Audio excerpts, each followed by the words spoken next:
नमस्कार। ज्योतिषीय श्रृंखला की इस कड़ी में आपका हार्दिक स्वागत है।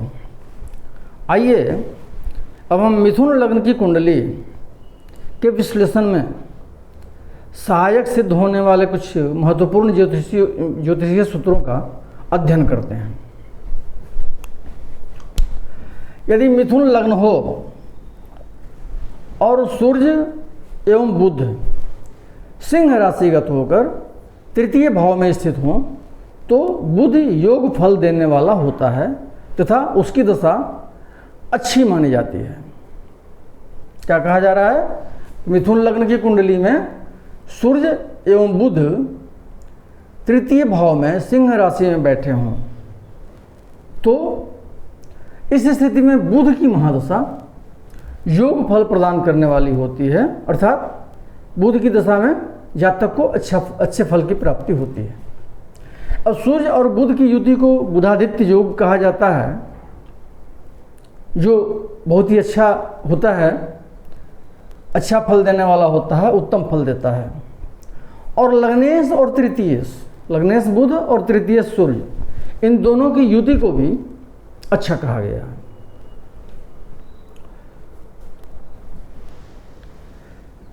अगला सूत्र है, मिथुन लग्न की कुंडली में यदि चंद्रमा, मंगल और शुक्र तीनों एक साथ द्वितीय भाव में बैठे हों तो शुक्र की दशा में जातक को धन की प्राप्ति होती है।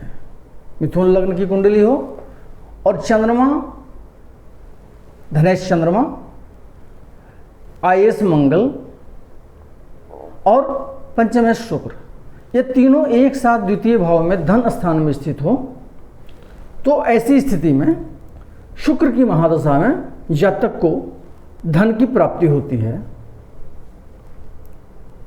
उसके यहाँ धन का आगमन होता है।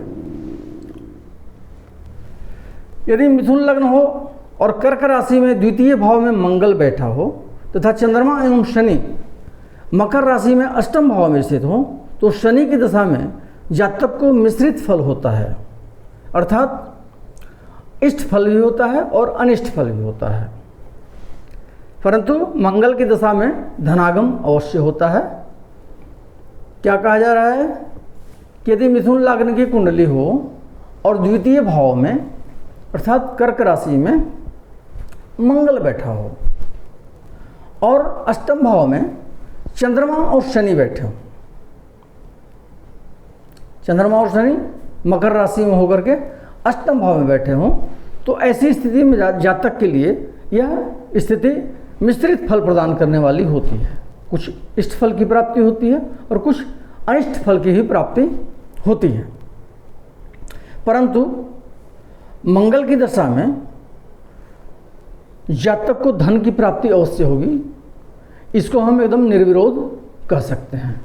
निश्चित रूप से धन की प्राप्ति जातक को होगी मंगल की दशा में, इस स्थिति में।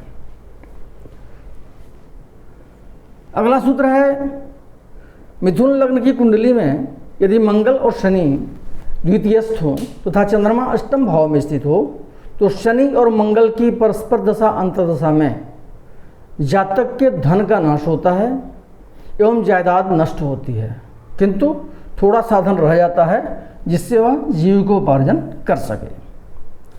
मिथुन लग्न की कुंडली में मंगल और शनि द्वितीय भाव में स्थित हों और चंद्रमा अष्टमस्थ हो, अष्टम भाव में चंद्रमा स्थित हो तो ऐसी स्थिति में शनि और मंगल की जब परस्पर दशा अंतर्दशा आती है,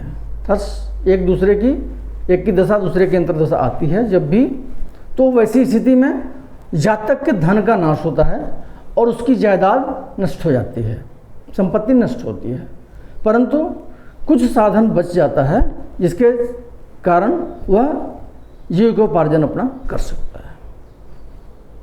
अगले वीडियो में हम मिथुन लग्न के फलादेश से संबंधित कुछ और ज्योतिषीय सूत्रों के साथ पुनः उपस्थित होंगे। नमस्कार।